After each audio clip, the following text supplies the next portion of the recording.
Assalamu alaikum to all our viewers and our listeners and those who are viewing us currently and those who are going to watch the videos later on in their life. Welcome to Gunjur News Online.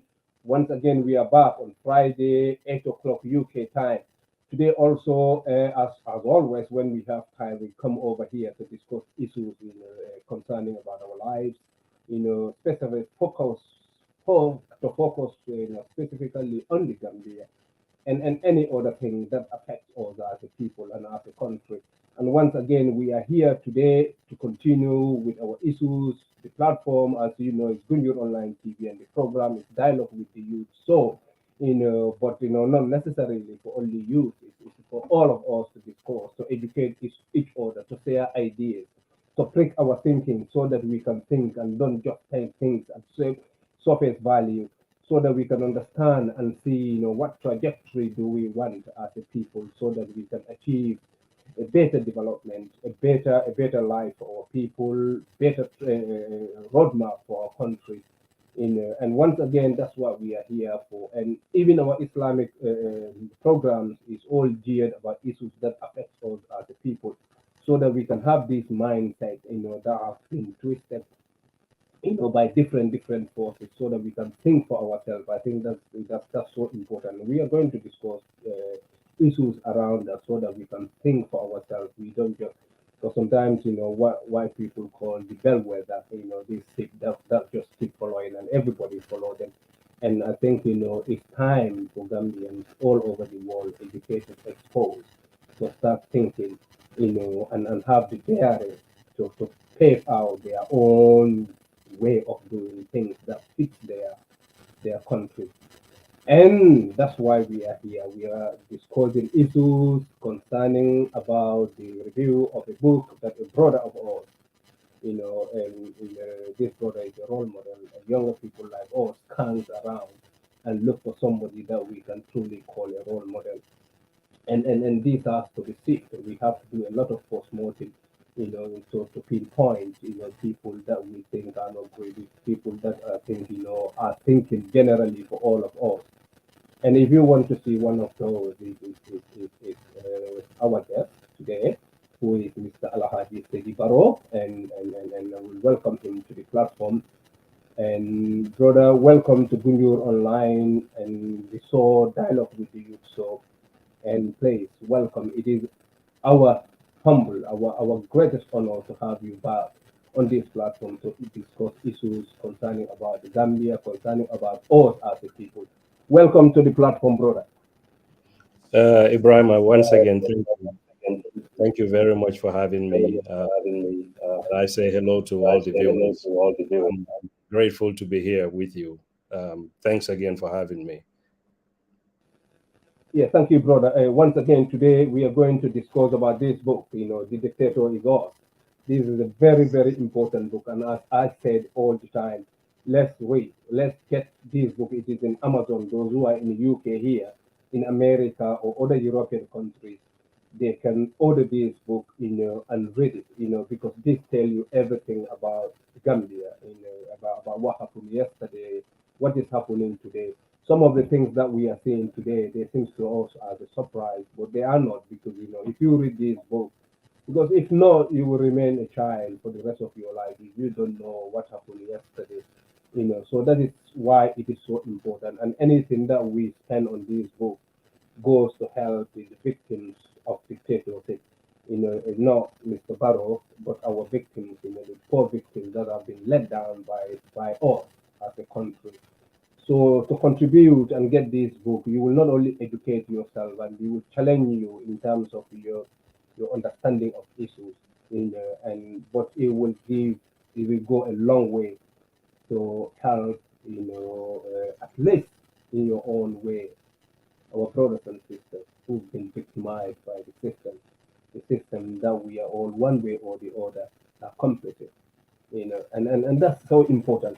Brother, welcome to Dialogue with the Youth. So once again, and we're going to start with, I don't know whether you see this piece, in on Standard, and I think mine came from the Global Daily News by Tabora Bojang, and concerning about the Minister of Tourism, Ahmad Ba, has warned that the prevalence of tribal associations using their languages to promote tribalism, tribal identities on media platform poses a danger to national unity. And we are going to discuss these things because in your book, you mentioned these things there that Jammeh used to divide and rule to control. He aligned himself with other tribes to turn them against the Mandinkas. But another thing is you say Jammeh managed to ethnicize politics and politicize ethnicity to such an extent that his support base remained largely controlled along tribal lines. And just to remind you and our viewers, Amadou Ba once said Fulas should vote for Adama Barrow if they want to enjoy their human rights. So it's important for authorities to come and address the tribal issues that is happening in the Gambia out of control. And somebody was telling me there are some Nawetans organized, and the Nawetan is named after tribes, and it's only the members of those tribes or the passive members. We are so mixed to the extent that you don't know who is who. They allow only the passive tribe members to play in those Nawetans and all those things. So this is fueled by politics. So, and one, how did Jammeh manage this in your book? Let's go to the book, And is it not the same system that Jammeh used to divide and rule people in tribal lines, being used today in Barrow's government, brother? Your thought, what do you think? Well, Ebrima, first things first. These tribes, be it Mandinka, Fula, Wolof, Jola, and what have you, these tribes existed before we knew, or before Gambia, this colonial space we call Gambia, ever came into being. Mandinkas, Fulas, Jola, these tribes existed way before what we call Gambia today ever came into being. Um, and yes, it's unfortunate because what we see now is people try to align themselves with certain individuals to say it's us against them. Um, and Jammeh did the same thing. Jammeh aligned himself from, if you look in the book, I actually quoted him saying that from 1994 to whenever he made that statement, he said Mandinkas were the problems in his country. He wasn't just saying this in the Gambia; he was saying this to an American representative. So I found the quote on WikiLeaks that's what Jammeh told the Americans, that Mandinkas were the problems for him. And so he built this coalition against Mandinkas in the Gambia. People that thought that, okay, when Mandinkas become this, that means we wouldn't eat. When Mandinkas gain power, we would not eat. And so we better align ourselves with Jammeh, because so long as Jammeh is in power, we will continue to eat. And that's the mindset that he created among a lot of people. And to this day, you look at it, you go into Fonyi. There is a reason why all the Fonyi MPs or all the APRC MPs are from Fonyi, and majority of them are Jola. Why is that? You look at Jammeh's support base today, majority of them are Jola. These are hard facts. People don't like to say these things, but these are hard facts. And it did not used to be that way before Jammeh came.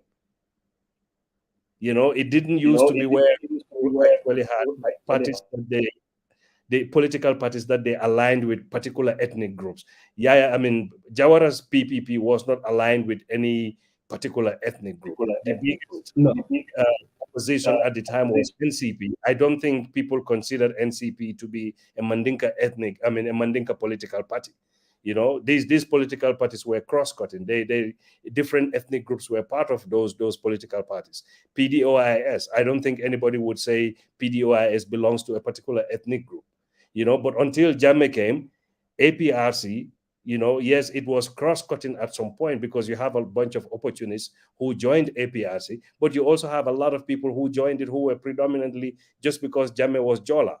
And so to this day, I mentioned this in the book, to this day, those people, they see anybody against Jammeh to be against the Jolas. I quoted people that told me that.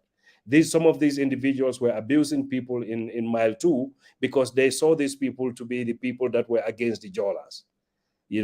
So you asked about Hamad. But Hamad, I think I did a radio program this morning with Peter Gomez, and I shared my thoughts on that. Hamad was the same individual that was telling Fullers, like you rightly pointed out, saying that Fullers were the people, they were the ones that are suffering the most in the country.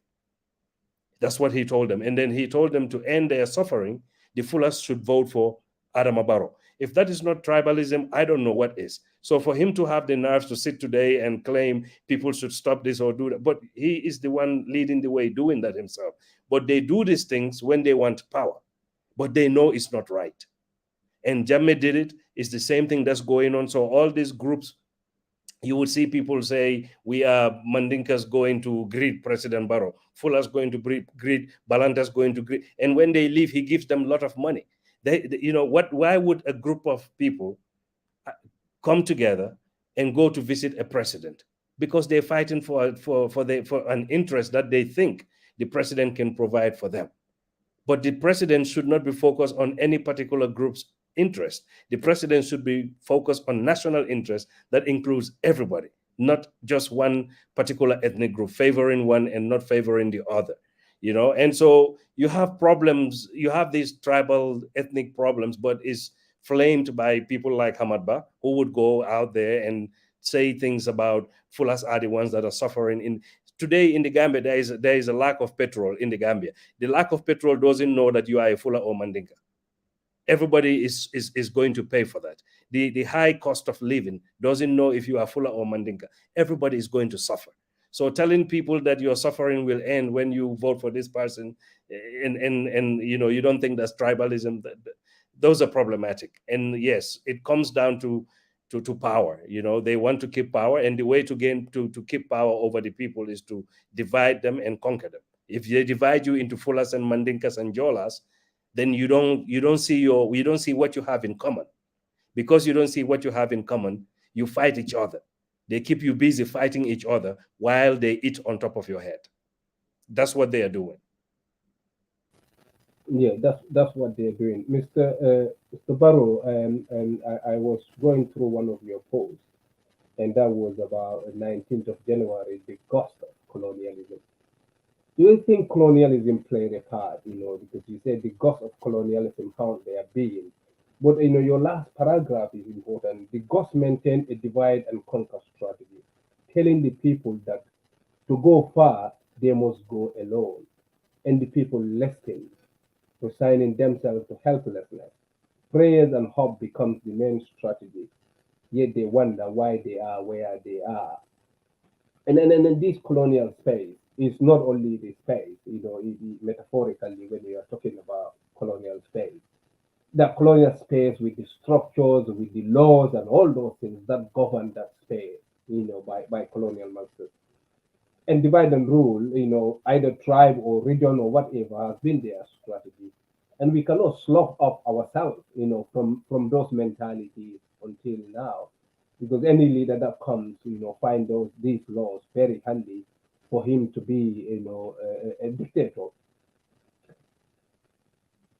Can we continuously still blame the colonial masters for for these things that are happening in the tribalism and divide and rule and all those things?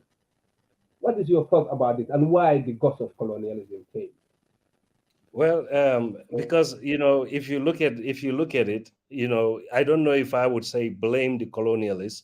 I would say that what is happening started with them, but at some point, I think we have to take responsibility and divest ourselves. Like, for instance, you were quoting what I wrote on Facebook before about, if you want to go far, go alone. There is an African saying that says that if you want to go far, go together. Sorry, if you want, yes, if you want to go fast, go alone. If you want to go far, go together. We have the same similar sayings in Mandinka. When you togetherness, when you are together, it's difficult to break you down. Fitaran kese kile unio muta ika katino le easy, but near fitaran mumio muta ibuko katino. No matter how strong you are, you just cannot. But unfortunately for us today, we think that we can make it when we go as individuals. If you look in the Gambia today, you go to places like Brufut Heights, or some of these nice places, you see very, very nice houses. But you look at the roads that these houses sit on, and that's very telling, because now you have individual success but collective failure in the same area, where individuals are very successful, but as a collective, it's a failure. You look at a place like Gunjur. Gunjur has great sons and daughters, people that have made it in life. And I'm sorry if I offend anyone with this, but when you go into the community, you also see a lot of suffering. And if the people of Gunjur pull together and actually put those resources together, I'm not saying there wouldn't be anybody suffering in Gunjur, but the suffering would not be as prevalent as it is today. But because everybody's focused on yourself, so those who can rise would rise, those who cannot would remain at the bottom. And yes, the colonial part of it is, you look at even today, some of our laws are still colonial. When you talk to Gambians, for instance, you tell them like things like prison, that we never in Gambia, we never had prison. We never had prisons before. You look at these wigs that our lawyers put on, this colonial wig, this ugly thing that they put on their head. These are all colonial stuff. Our laws are still colonial stuff. The buildings, Mile 2 is colonial. So you have all these things. The systems that we had in place, the colonialists got rid of all of those and gave us something. They gave us their own, or imposed their systems on us, and we still maintain those. So there's those same systems to this day, from our governance structure, with this idea of a president. The idea of a president is not Gambian. It's not Mandinka. Mandinka's never had presidential system. We had a different system. The idea of a judiciary, we never had this type of judiciary. We had our own system. In If you go to Gunjur today, you have kabilos, you have compounds. When things happen, the kabila elders sit down and talk about it. If it affects the whole community of Gunjur, the community elders sit down and talk about it. They had their own system of justice. But the African, or at least us Gambians today, we think that we never had anything. We cannot imagine not taking somebody to court. We cannot imagine living without having police stations. We cannot sit down and imagine not having an army as it is today, because we it's like, we have this, and this is the only choice. This is the only option. And that's what I mean by we settle for helplessness, as if we cannot think for ourselves to say, listen, how do we address our problems in our own way without relying on other people's ways? Or even if we are going to rely on other people's ways, we mix it with our own ways, such that is something that fits us. Today, you look at the government, this government system. The government exists to benefit the people in government first and foremost, not you or me. You went to Gambia just recently, you came back home. You saw the streets, you saw the roads, you saw the telephone services, you saw the basic needs of the people. Those needs are not being met. You go to the hospitals, you see what's happening there. The politicians, when they get sick, they go to India or they go to Dakar. In Gambia, if you cannot afford that, you stop. You with public hospitals. They don't send their children to these public hospitals. They don't send them to public schools. They don't send them to anything public. Everything is private. But they are public servants. They are supposed to deliver those goods to us, but they cannot. So for me, those are the things that I think we can improve on. And so when I talk about colonialism, yes, on some level, I still hold the West responsible for a lot of what is going on in Africa. But I also hold ourselves equally as responsible, because I think it's high time. I mean, these are not things that I'm saying that you don't know or somebody else don't know. We all know it. So why are we not doing it? That's the question. Why are we not doing it? Then, can you argue, or anybody can argue, given that our politics have been tribalized, regionalized, and narrow-mindedness has consumed us, and partisan politics is just exacerbating, as you wrote it, enduring societal schisms in the Gambia, and it contributes nothing in terms of our advancement, but divide us and all those things. Is it time now for young Africans to think about alternatives, because the party political pathway is not working for us as a people. It's dividing families, dividing brothers and sisters, friends and all those things. But anybody will be thinking, I know people are so fearful when it comes about to the straight jacket, the one way that we are used to. What can we do different from these things? Do we have to go back and dig our history, and maybe we can learn a lot in terms of what we can do for our future, than just following the footsteps of colonial masters and others. What do you think can be an alternative to these partisan politics that has not helped us in any way in the context of Gambia? Well, you're asking this because when I remember when I posted this on Facebook and people were after me, because again, the Gambian, or at least we cannot imagine any other thing outside of what is before us, and that's the tragedy. Um, when you talk about partisan politics, people cannot think of anything else outside of partisan politics, meaning these political parties. Like, we cannot think that you can do politics without political parties. But why not? What has political parties benefited us as Gambians besides dividing us? Again, I'm focusing on Gunjur here because this is Gunjur TV. But you look at even the community of Gunjur. I'm not familiar with it, but you would know this. How has partisan politics helped the community of Gunjur advance as a community? It's probably No, divided people more than it anything. divides us. It's Yes, unbelievable the division it that politics divides people more along does. political lines. And what do they benefit from these political parties? Nothing. Nothing. Nothing. But people are so divided and but people have never heard of non-partisan democracies. But this is a system. There are systems called non-partisan democracies. This election thing that we have going on every 5 years, and then they say is democratically elected just because we went to the polls. Are elections the only way to select people? There are other No. ways to select people, but we don't think about these things. We don't try any of them. We've been doing the same system since independence, or since we claim to be independent in 1965. What has changed for the average Gambian? The people are still No. poor. The people are still poor. The people are still suffering. The people are more divided today than they were 10 years ago, and so on and so forth. So what has it benefited us? If you were doing anything or any type of endeavor, at some point you have to stop and look back and say, okay, this is the direction I'm headed. This is where I'm going. Am I headed in the right direction or not?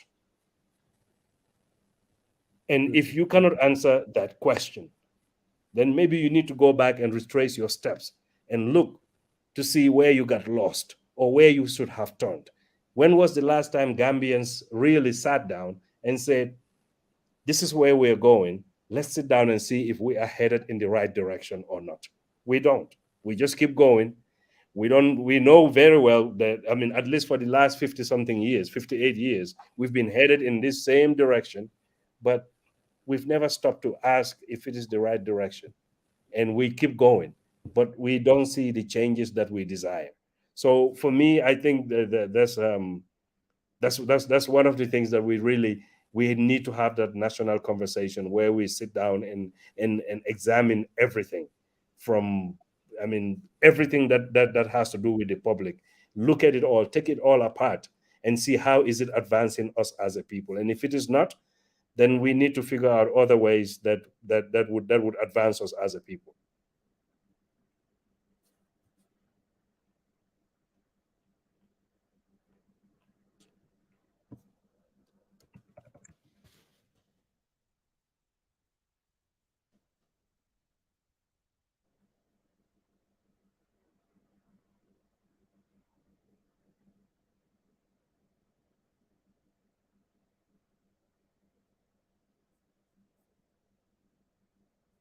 There is nothing more important to our future as Gambians than our surrounding nature. In an era of climate change and global warming, coupled with the movement of people to more urban areas, the need to conserve our environment should be at the forefront of any development exercise. This is why I endorse Global Properties Greenville project in Gunjur, Sifu, the first and only NEA certified housing project in the Gambia. A site and service scheme that offers you immediate access to your land with roads, water and electricity. Without trees and a healthy ecosystem, life will be hard for us. That's why my foundation decided to plant 1 million trees in 5 years. And knowing that Global Properties was doing this project in line with our vision, I will always recommend them as a partner in environmental development. That's why my foundation decided to plant 1 million trees in 5 years.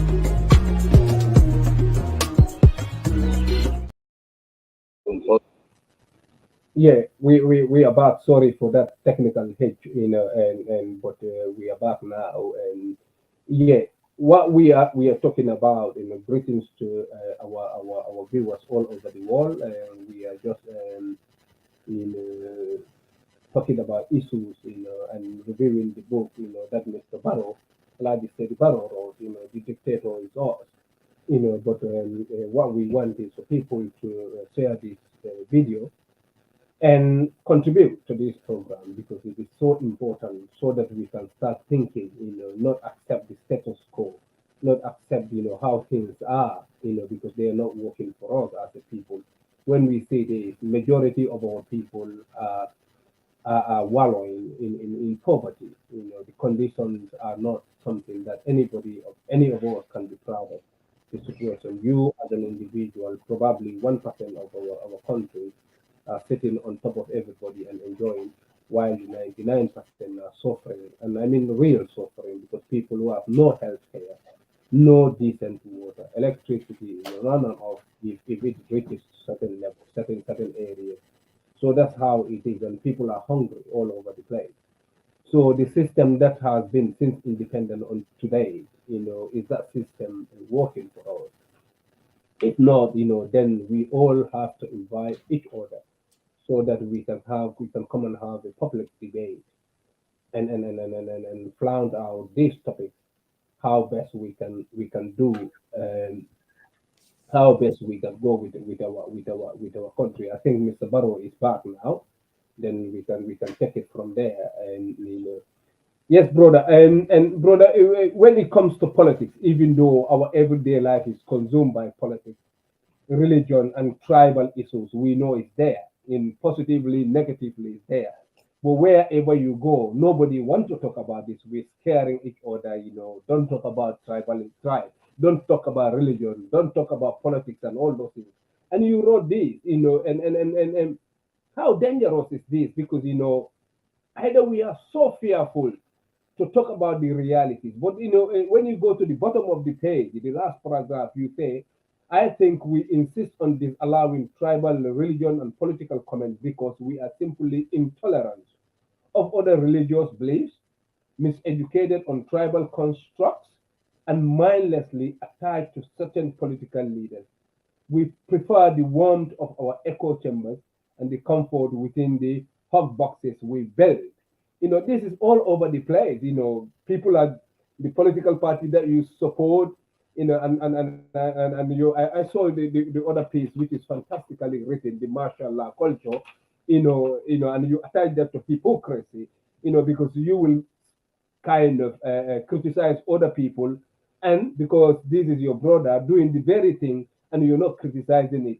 But these things, the politics, the religion, and the tribe, is it not the is it not the time now for all of us, everybody, wherever we are, to talk about these things and educate each other about these things and realize that these are facts, that are with us, and we are all blended one way or the other in the Gambia, but we don't have to weaponize these things, the tribe, the politics and religion, in order to go against ourselves.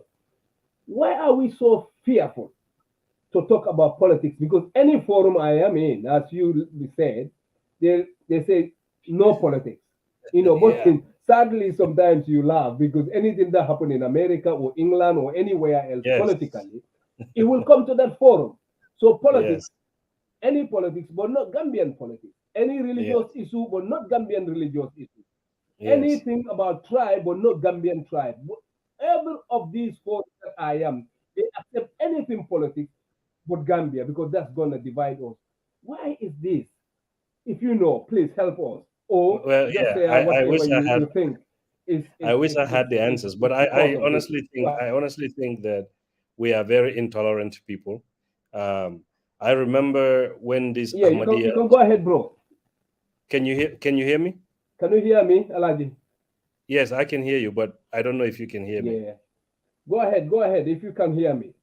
I can hear Yeah. you. Can you Once hear me? again, what we are talking about is issues about this book, because I'm telling people to order these books, to see, where we can order this book and help our own victims, the victims of the system that we all support one way or the other.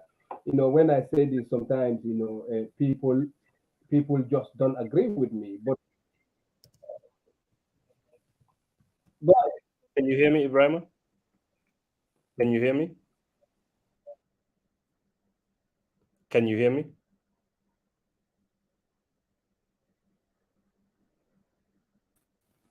yes, You can hear me. I can hear you, bro. Okay, all right. Yes. Yes, No, yes, I can you were hear you. I can asking hear you now. you were asking about the tribal, religious, and political. I mean, yes, when you in WhatsApp groups, mostly they will tell you that you cannot discuss religion or tribal issues or politics, because they want to focus on certain issues alone. And yes, I do not think that we say don't Yes, discuss I religion can hear because. you. I can hear you now. Go ahead. Okay, yeah. So I'm talking, but I think there is a huge disconnect. Um, I can hear you. I can hear you. Yes, okay. I can hear you. Yes.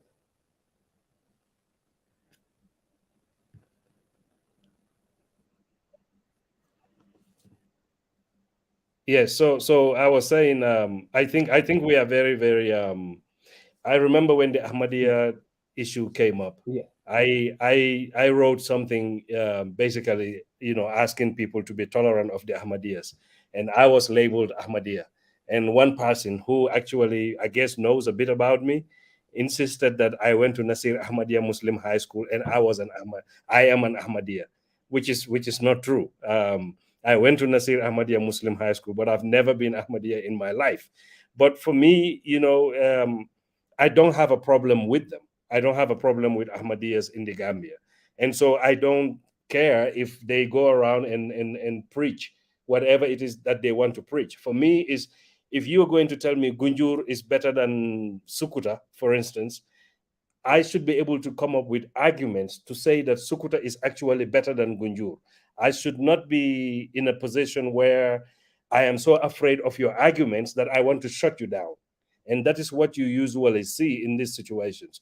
We don't want to discuss these things because like a lot of us, we pray 5 times a day and do whatever, but how much Islam do we truly understand to be able to defend Islam when it is attacked by a non-Muslim? And I said a lot of us are also confused by tribal constructs. I know people that are Janneh that don't even know how to speak Mandinka. They consider themselves Wolof. I know people that are Barrow who are Serer. I know people who are Barrow that consider themselves Fula.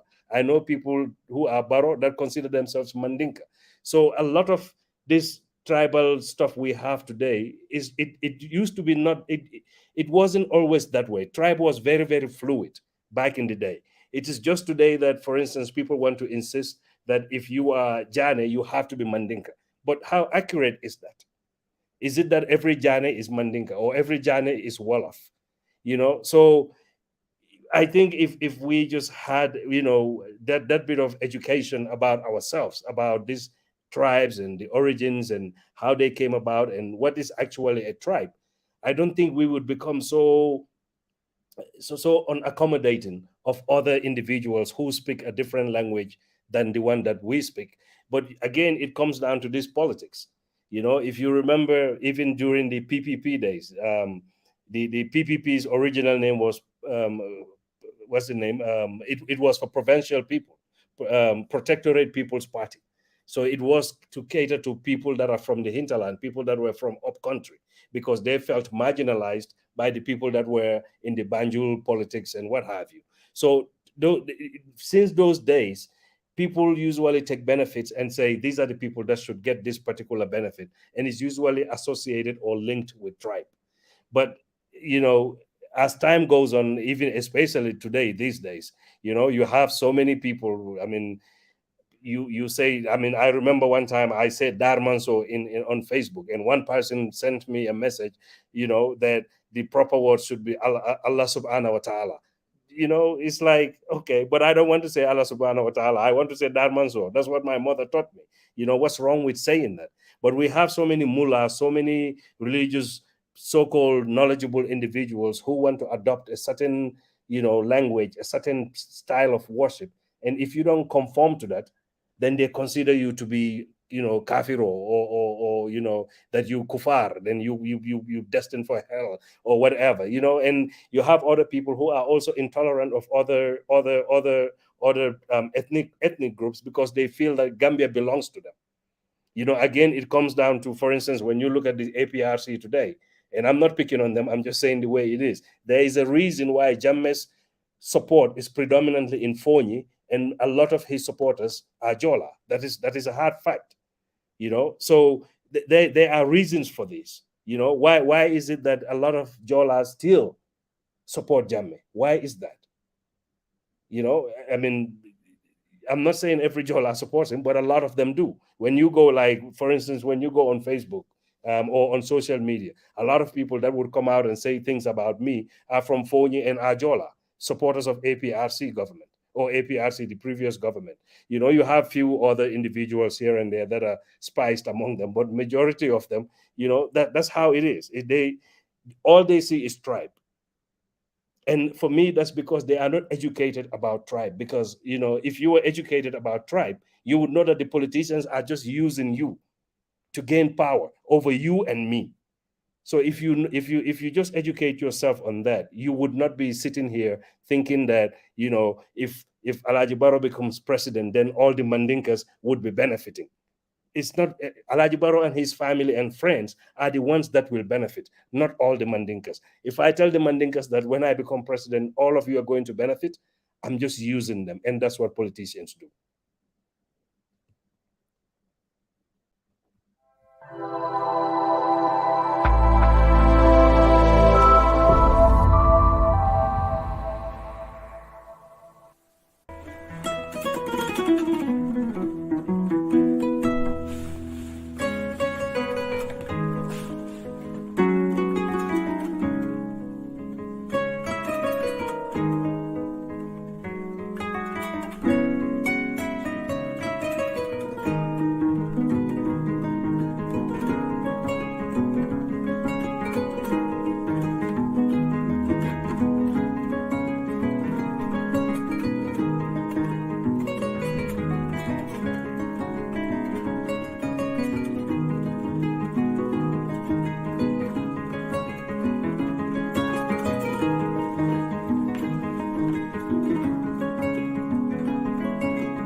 Yes, sorry about that, Mr. Barrow. We have some technical issues, on my it's coming from my side anyway, and sorry to the viewers. Mr. Barrow, can you hear me now?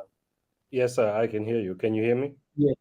Sorry about that. I can hear you No, that's clearly, okay. and It's I all right. hope That's okay. No the worries. system is just playing out anyway. Sorry to our viewers, and it's coming from my side anyway. Nothing to do with you. Yeah, we were talking about discussing about this politics, religion, and tribe. As you said, we know there are people. I didn't know you have Kamaras in Sarahules, Kamara is Fulas, Kamara in Mandinkas, Jane in Spanafana. It's all over the place. We are so mixed in Sarahules and all those things. And my dad's mom is a Fula from Kosemar, and all those things. My mom is Jata from there, but the dad is originally from Sierra Leone, where the sculptural comes in. So people are so mixed up and all those things. So to think that a Gambians will be clinging to tribe, to use it against each other, sometimes that is just human nature is very, very complex to understand. But we have leaders who are playing this, who are talking about this and using tribe to divide people so that we will not see their failures, brother. And we are all failed in that country. Nothing is working. I'm just from the Gambia a few weeks ago.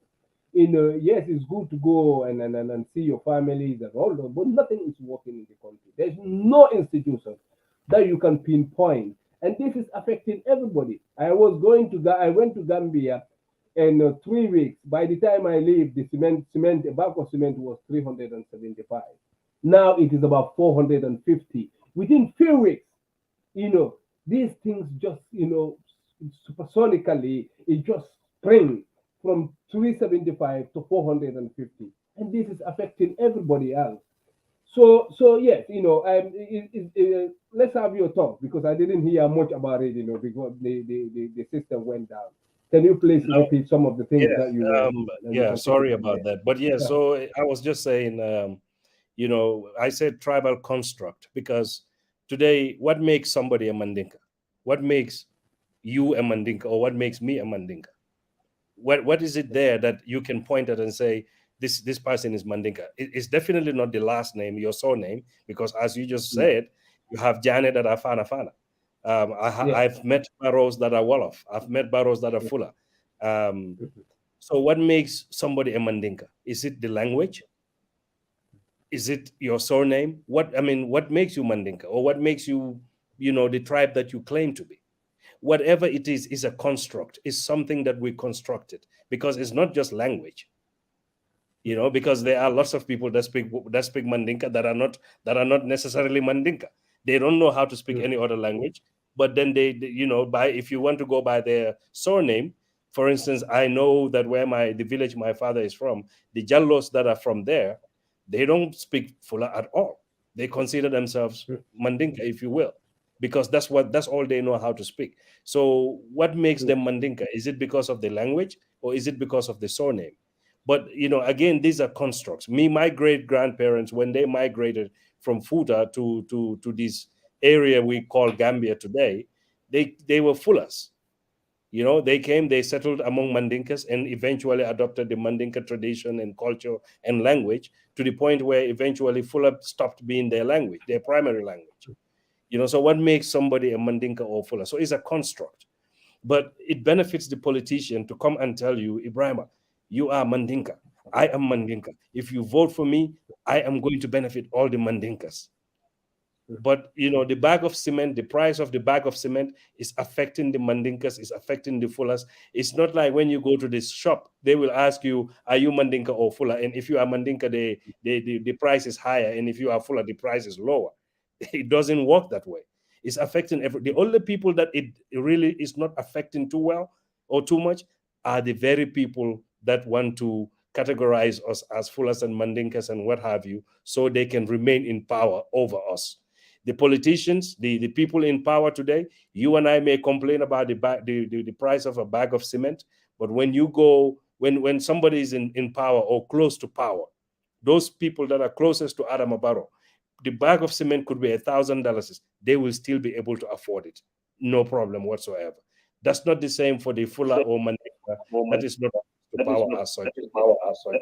So that's the difference. That's essentially what I was saying before. Yes, thank you so much, viewers, and sorry about that, little stop there. It was a technical issue, and the system is not, working according to how it should be. But we are back, and sorry to you, brother. And I know it's very late at where you are currently, and we are really appreciate, the calmness of you, during all these things. But brother Alagie, and in your book in page 132, and I think this is important, on why the 1994 those who did the coup d'etat, and especially Yankuba said, that almost all participants in the coup were disgruntled by being under the command of Nigerian troops, who seems to live in a better life than they did. It hurts their pride and dignity that they were not entrusted by their government to handle the national security. And now we have the economic or the Senegalese trope, But my question is, can you see the same disgruntlement on the up economic forces by the GNA? So did we learn anything? Because this is very plain, and the same situation is playing out in the Gambia. Are you concerned? To some degree, I am. Now, there is some difference because during the days of the Nigerians, they basically controlled the Gambian army. Today, ECOMIC does not necessarily control the Gambian army. That's the difference. The Nigerians had command and control over the Gambian army. ECOMIC does not have command and control over the Gambian army today. All the same, ECOMIC being in the Gambia is a problem for our own security forces, and it should be, because if you train as a soldier, you train to defend the territorial integrity of your nation, and if your nation brings in other forces to do that job, essentially what they are telling you is you are not ready to do this job. So that's why we have other people coming here to do the job for us. And I don't think any soldier that is worthy of the name soldier would, be happy about that. I don't think any soldier is happy that, they have ECOMIC in their own country because they cannot defend their own country, or the territorial integrity of their own country. They cannot defend it. And so ECOMIC soldiers had to come in and continue to, it's been how many years now? 5, 6, 7 years, and still ECOMIC is still in the Gambia. So that is a problem. That is a problem. And for the politicians, it's not about protecting Gambia. It's about protecting their power. ECOMIC, those in power today do not see ECOMIC as protecting Gambians.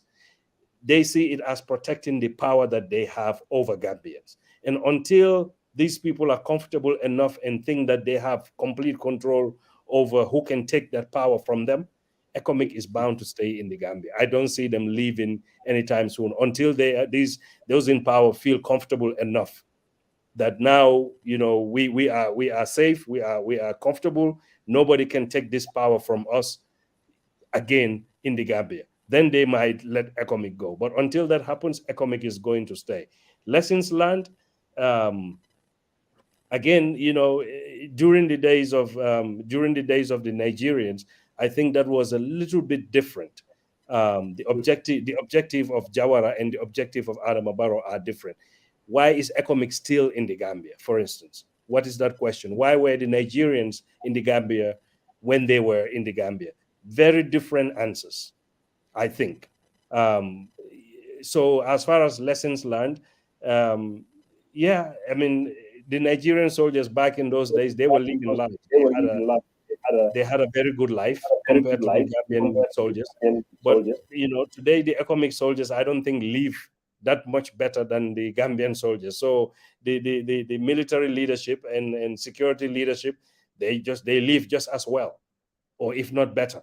So they really don't have any reason to change the status quo because it favors them too. Whereas before, the status quo did not favor the commanders and senior leadership of the military, so they had reason to maybe agitate for better. But these folks today, I don't think they have reason to agitate. They live very, very well compared to the ordinary soldiers. So I think those are the little differences here and there.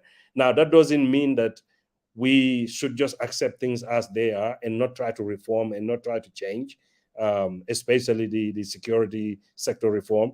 But again, these are things that, the current government, these were not their ideas. These, security sector reform. If you ask Adama Barrow before he became president, are you going to institute security sector reform? He wouldn't know what security sector reform meant at the time. So it was people that came to him and told him this, and you need to do this, you need to do that, and he accepted. But he accepted them without understanding what it entailed. And today they know that security sector reform is not just we have a policy document or we have a 5-year strategy. It has to go beyond that. There is a lot more to it than that.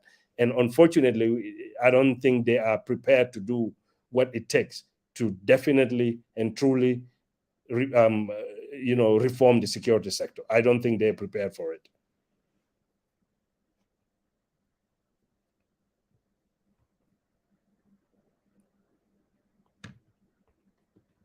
There is nothing more important to our future as Gambians than our surrounding nature.